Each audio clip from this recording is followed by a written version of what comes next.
नमस्कार, मैं विनोद शर्मा अपने चैनल कस्टम वाला के माध्यम से इंपोर्ट एक्सपोर्ट की इंफॉर्मेशन शेयर करता हूं। आज मेरा टॉपिक है एक्सपोर्ट करते समय आपके पास क्या क्या प्रिकॉशन होनी चाहिए और क्या क्या कंप्लायंस है, क्या क्या डॉक्यूमेंट्स आपको प्रॉपरली चेक करने चाहिए। जब हम एक्सपोर्ट करते हैं तो एक्सपोर्ट की कड़ी में सबसे पहला विषय हमारा होता है कि हम अपने बायर से कैसे जुड़े। हम किसी भी माध्यम से जुड़े, चाहे वो सोशल मीडिया है, B2B है, मीटिंग्स हैं, सेमिनार हैं या वेबिनार है, हम किसी भी माध्यम से चाहे जुड़े, हमें ये सुनिश्चित करना है कि बायर एक जेन्युइन और ऑथेंटिक बायर है।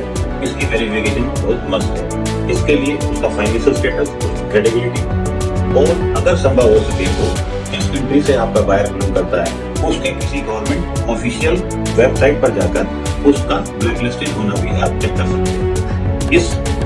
इस वेरिफिकेशन ऑथेंटिकेशन के बाद अगला स्टेप होता है कि आप उसके साथ एक परचेज और सेल एग्रीमेंट, परचेज ऑर्डर तैयार करें जिसमें कि सभी कंडीशंस क्लियरली मेंशन हो।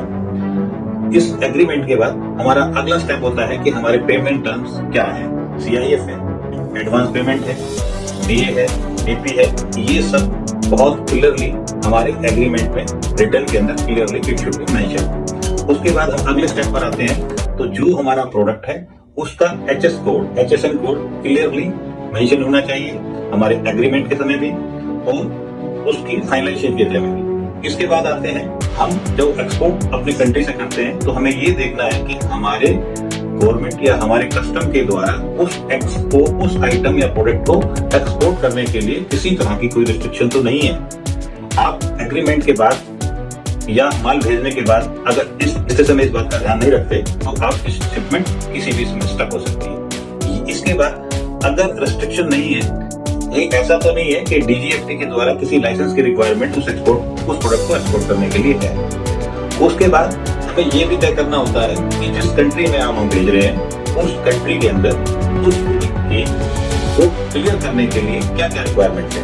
उसकी क्वालिटी की अगर हम बात करें तो उसमें ISO या CE ये किस तरह के डॉक्यूमेंट्स लगते हैं ये हम सुनिश्चित कर लें। इसके अलावा हमारे पेमेंट्स के टर्म्स में हम चेक करते हैं कि हमें एडवांस पेमेंट है या DA या DP पर पेमेंट है या किसी LC के ऊपर पेमेंट है। ये भी क्लियर होना बहुत आवश्यक है।